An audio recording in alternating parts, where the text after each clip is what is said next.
Okay, a couple turns late into this match, but it is the second to last match tonight. The Mighty Owl versus our newest tournament player, iRunWell, and he hasn't been running fantastic tonight, but he is new, and his collection is absolutely fledgling. He's only been playing for, I would say, less than a week now. So yeah, it's really great to get the new players coming and playing, and that's what this whole tournament scene is about for me, at least on my stream. If you guys want to come down and check it out, basically getting new players and good players as well, and we want to practice against each other and see if our ideas as new players with smaller collections work out against players that have been playing longer and have like very well established decks and play very well, and it sort of gives everybody a chance to be competing in that sort of level, is to see where you feel like you're at. So I really appreciate iRunWell coming down and joining us tonight, and hopefully we'll see a lot more of him in the future too. Right now we got him playing Shaman versus the Mighty Owl, who you might have just seen in the chat box there, decided that he wanted to bring a rogue tonight because he wanted to do something fun, and he brought the mill rogue, which is super fun. If you guys watched the last video, he absolutely destroyed me with it. And I think playing it well is one of the more difficult things. And obviously, you need to draw well into the cards that you're going to be using. But it was pretty fun. I love the Mill Rogue. I love Mill decks in general. Mill Druid and Mill Rogue obviously are the main two. There's kind of like a mage version of that as well, but they're the strongest, especially Mill Rogue. With the Vanish card and the Saps, you can really make it tough on people.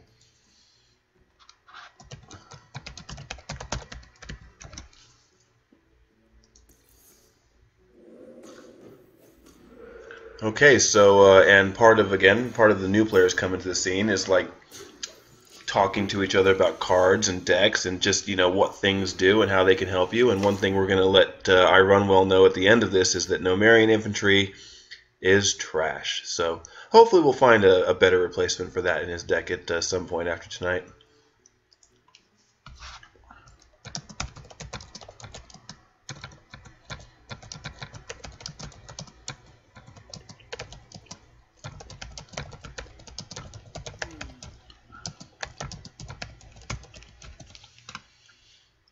We got a couple people watching the stream tonight and sort of just checking it out as innocent bystanders, if you will.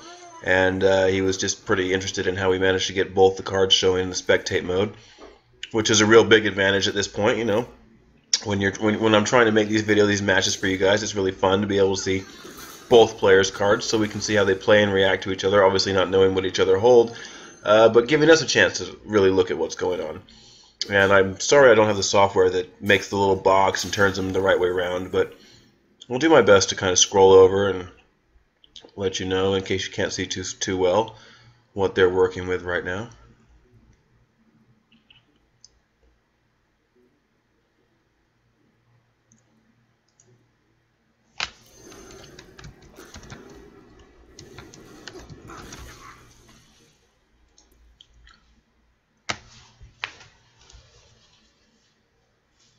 So as we can see, iRunWell, he in the first match we watched tonight was his first game, and he actually did all right. But one of his problems with this Shaman deck was that he just did not have enough minions like flowing into his hand as the game carried on. And I think it's going to be important now to get these cards out as fast as possible. I think he definitely doesn't want to overload himself too much, because what's going to happen is this shit's going to get vanished fast. In fact, Manatide Totem is a pretty bad card in this matchup because it forces you to draw cards at the end of your turn, and as you can see there, if you have more than 10 cards in your hand, as you draw, you will exploderate and lose that card.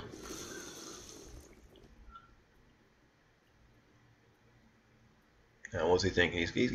He almost doesn't want to kill the Manatide Totem, and iRunWell did the right thing here by taunting it up, because now it has to die, which is good because he needs to stop drawing. In fact, he needs to kind of find a way to kill it. Giving it Rockbiter is not going to do it. There's the Ooze. That'll get rid of the weapon. That's pretty good. Nice. He's going to hex his own totem. Fantastic. I mean, I've seen plays similar to that with the Shaman, especially back when I first started playing last year. If you're near the end of a match and you're losing heavily and your creature can't attack, or you've got like another totem out there that's not a taunt, people will hex their own totem to get that little bit of taunt to kind of like give him an extra chance to push for the win on the next turn. This isn't quite that situation, but getting rid of his Manatide Totem was super important, so that was actually a really good play. he wasn't able to give it the axe and kill it into the Cold Light Oracle. So that was definitely probably the right play there. And I don't see the Mighty Owl wanting to play Vanish anytime soon now that he's thrown down the Sludge Belcher. So the question is iRunWell going to be able to find a way to push through this Sludge Belcher pretty fast? I think the answer is probably, well, you see, you could throw down the Flame Tongue Totem, and then that will give the Ooze enough punch to push through. What's the plan? Bonus health for totems. I think he's just getting cards out of his hand here. I think he understands what's going on with the whole mill situation. He's going to give the Rock Biter to the Ooze and get rid of the Sludge Belcher here. And what's he going to do with the leftovers? That's the question. I think he should throw down the Flame Tongue. I don't really know if that's the play. Yeah, you got to kill the taunt first, buddy. Look at your cards. Look at what they do. This is your guy right here. Instead, he goes to the Booty Bay Bodyguard and passes the turn. Now, this is a situation. Normally, if you can't kill a creature, you kind of don't want to attack it because it's not really going to do you any favors. Having said that, that one he could have afforded to poke the Searing Tongue Totem into it, just in case he didn't attack with it into this. The Healing Totem would have actually healed it back up to full health. But now that he's lost the Sludge Belcher, now Vanish is going to get played. And that will put iRunWell up to 9 cards. 1, 2, 3, 4, 5, 6, 7, 8, 9. So he doesn't lose a card here. And because a couple of those were totems, he can just start throwing them back out. In fact, he can make another totem. And if he does that, I don't think he quite gets sort of the way of play yet. But it would be better to make a totem first if you're planning on making one, because then you might get, like, for example, 2 healing totems, because you make one and then you can throw one out. But if you throw one out, it won't make it. There you go, see it exactly. And now you got double. Normally you couldn't do that. Normally it will only make a totem that is not a totem that's already out there. So this is a really interesting play. He does have another Vanish in hand. We see the Mighty Owl can throw these all back again. That's 4 plus the 7, so he would lose one here and burn off a card if he decided to play that way. But it's kind of a low value Vanish because you're not really killing anything. You're not really getting rid of any threats. I don't think anybody these days feels threatened by Booty Bay Bodyguard. And he's finding a way to push through it, actually.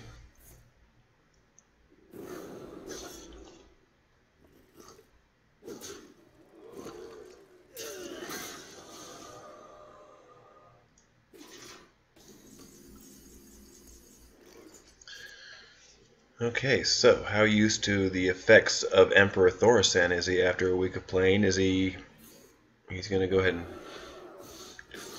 break it down, I think, with some spells here, maybe the Flame Tongue Totem. The problem is that he could have totemed first and tried to get the Wrath of Air Totem. I call it the Electric Totem. It's the one that sort of buffs your spells, and that would have made it a little bit easier to clear off the Thaurissan. I think now he's just contemplating. I think he does want to finish him off. And considering the work you've done, yeah, you want to use that little totem there. Save your Frost Shock. Look at this. So, last totem. Does Frost Shock freeze minions only? No, you could actually freeze the rogue here. That's an option. And with the 2 healing totems, I think we're going to need to see something like a Blade Flurry. Just to sort of, yeah, see, look, he's already planning out his whole, look at the planning. You can see him thinking about it. It's very interesting. And those are going to get bashed. What are we going to lose here?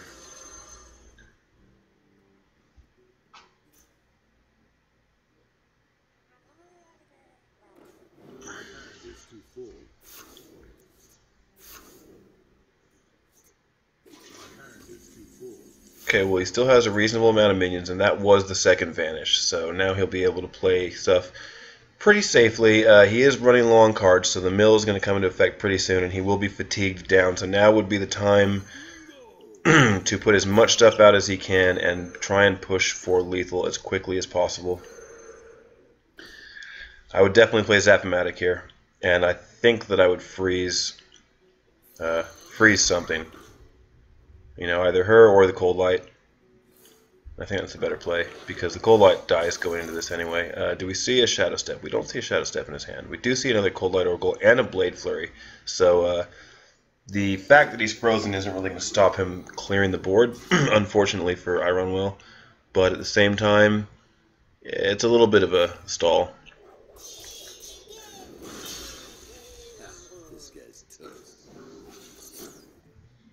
And if I was a new player in this game in iRunWell's position, I would be looking at the Rogue going, well, that looks like a fun class to play. And now the Rogue is almost back up to full health again as well. So let's see, 10 mana, Feral Spirit. I mean, really, he could play Feral Spirit. Look, he's got 4 cold. Look at that, he's got 4 Cold Light Oracles in his hand. 1, 2, 3, 4. And Stormwind Champ, I think, is the play here. Feral Spirit and Stormwind Champ.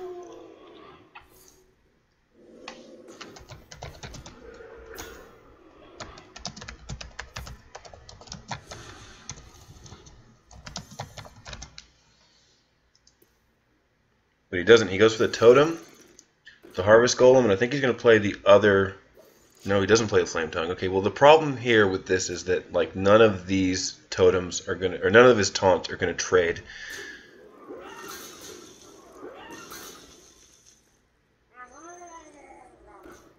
And that really puts you at a big disadvantage, because now you have lost 2 of your creatures, and he got to keep both of his creatures. So I think now he's going to Shadow Step...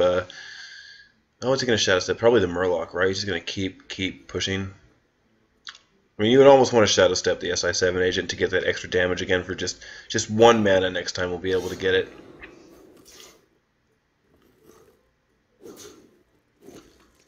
He's going for Fan of Knives.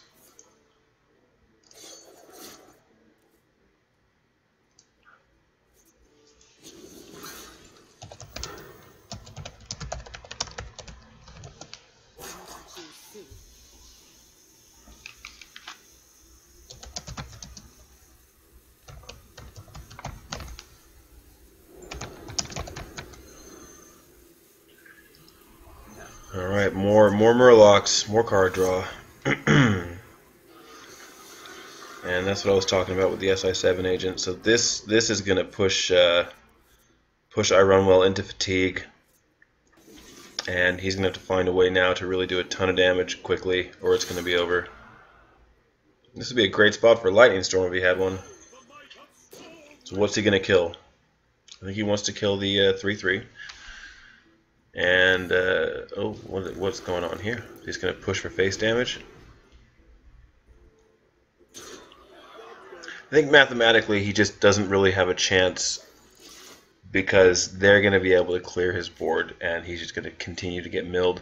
And you can see he's got double Bloodlust in his hand, so clearly he was trying to build a board, get it together, and use Bloodlust to rush his opponent down, but he just wasn't able to get there.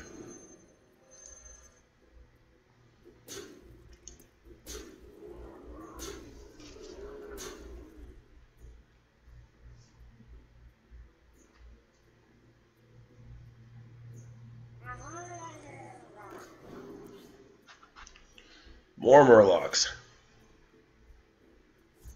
And yet even more Murlocs. And that'll do it.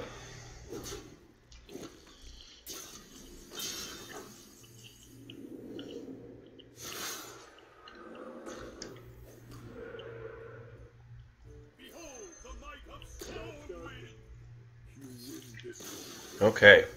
Well, at least he knows where the concede button is.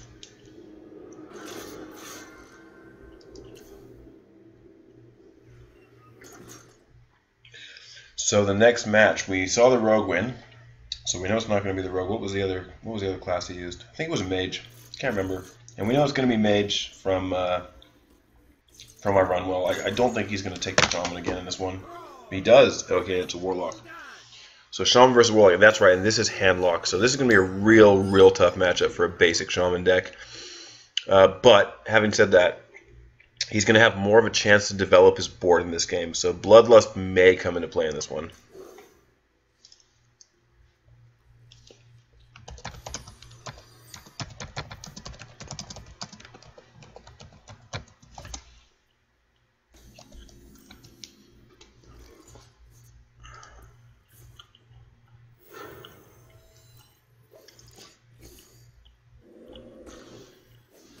Okay, so more sort of this is another thing about watching beginners play is we get to see some of the more basic mistakes that we can comment on and hopefully sort of help improve everybody's game. One of those things is don't coin out your hero power when you haven't got a turn 2 play that's going to follow it up super strong. In fact, don't ever coin out your hero power, probably unless you're the mage and you need to ping something off that's got 1 health that they play on the first turn sort of for safety.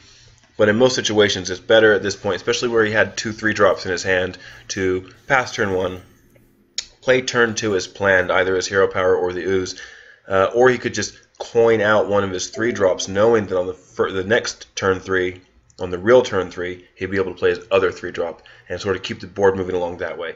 So anybody who's out there who's watching that's new, that's like sort of figuring it all out for the first time, like try not to use the coin early, particularly to use your hero power on the first couple of turns, because it's really not going to give you an advantage. What you really want to do is save the coin for a turn, either like I said, where if you've got 2 3-drops in your hand, then you can use the coin on turn 2 to get one of them out, and then you have your turn 3 as well.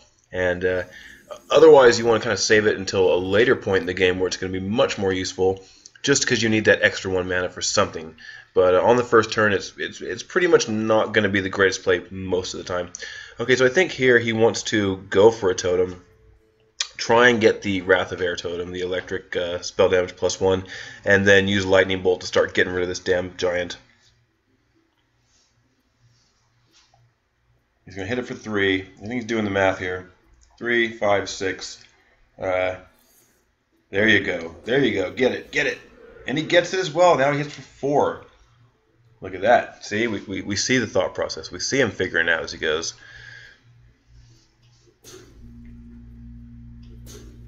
And look, now that he's got that in hand, I think he's going to just hold back. That's it. He passes his turn. Okay, pretty impressive. I would say that's actually not the worst. And now here's the thing. Can he draw Bloodlust? Because look at this board. He's already got 5 tokens on the board at the end of turn 4. And if he draws Bloodlust, that's 15 damage on its own merit. So, yeah, we're going to lose 2 creatures here. The giant's going to go into the taunt, and we're going to lose that little board in the Mortal Coil. But say 3. 3 creatures. Oh, and a Dark Bomb. Okay. So 2 creatures, probably not so strong. That would only be 4 damage. Sorry, 2 damage plus 6 plus, yeah. So it's not quite enough now. Perhaps he wants to get the Mana Tide Totem out in this one, but there's a big possibility he plays Senji, I think, or possibly Nomarian Infantry and a Totem. I think that might even be the best option here. Just once again, you want to keep building your board up as much as possible. Try and keep it full, so that way when you do draw into Bloodlust, you can kind of go for a kill shot.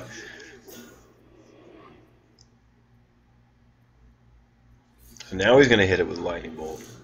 And I think he's just doing it to make sure that it dies on a future turn. And you see here, like, these are new player, like, sort of mistakes. Like, he's got 2 Totemic Mites in his deck. And, like, yeah, like, if you're running sort of a Bloodlust deck, then, you know, that does help keep totems on the board. But at the same time, you'd probably be better off having 1 or none. And if you, like, really, really want to use it, then 1 for sure. Because you could find a much better card to go in the spot where that other Totemic might be. The same thing with a Nomarian Infantry, like, or yeah, Nomarian Infantry. This card is just charge, taunt, but it doesn't kill anything almost ever. And at the same time, it's not really keeping you safe from anything because everything pushes through it without dying. It's kind of like a miniature version of Mogashan Warden. There's the owl. So he says no need for that, and then his own taunts. Wow, that just flipped the whole game round right there on iRunWell. I think he's just not, he's probably not played against a lot of handlocks, so, we got to give it to him. Like, he's figuring it out. I think definitely you want to go Nomarian Infantry into the Owl here, just to clear something off. He's going Totem first. Well, that's definitely the right thing to do.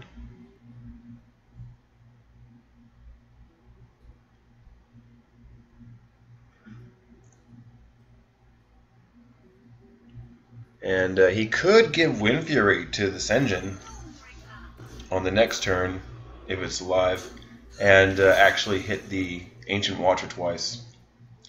Yeah, you must go through taunts first, sir.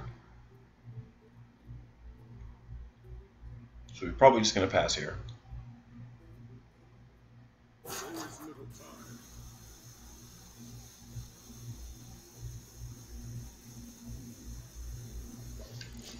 Yep, that's what he did. So yeah, if Senji's alive next turn, then it's probably going to be optimal for him to give it the Wind Fury and just try and push through this taunt, because otherwise it's going to present a problem as this Mountain Giant goes nuts.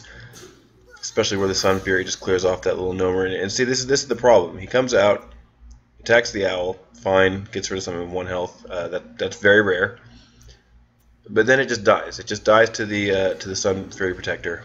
And now he hasn't really got anything protecting him. I think the Giant has to go face. I don't think there's any point in wasting that 8 attack on clearing something small. I think since he's low on health, just go ahead and push and go for face. Oh, that slightly expensive Feral Spirit is going to make it tough now. I think this might be the game for the Mighty Owl.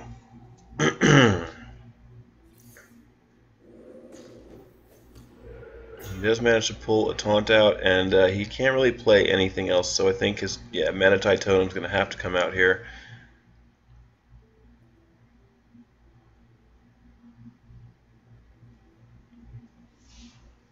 And I think he might even just let the game go at this point.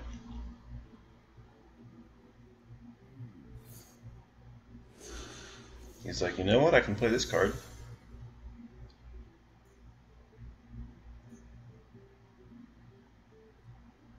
So now it might even be preferable just to attack with the Senji to help get rid of the Ancient Watcher on the next turn with whatever else he uses, and that's a horrible, horrible card for iRunWell and a great draw for the Mighty Owl. He was already really pretty far ahead, but with this Defender of Argus, it's kind of ruin iRunWell's day.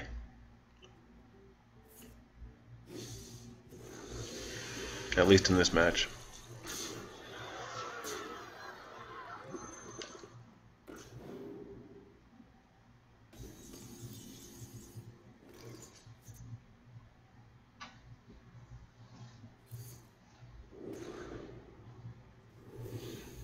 Now he gets to get out the Feral Spirits. I think really you want to drop a Flame Tongue Totem in between the Feral Spirits. I mean, at this point it's essentially over. But to make a point, it would be better to have the Flame Tongue Totem in between the Feral Spirits so that they have more attacks. So that as the other creatures are trying to push through, when I see this way he can actually get through the Ancient Watcher. But I just that's gonna be it, because he's got one going through here and he's got one going through here, and then the Giant will finish the game. So that'll do it for this match, and which the Mighty Owl will take, and he even gets to finish off in style with Hellfire and Loatheb. Unlucky iRunWell, and we'll see you in the next match.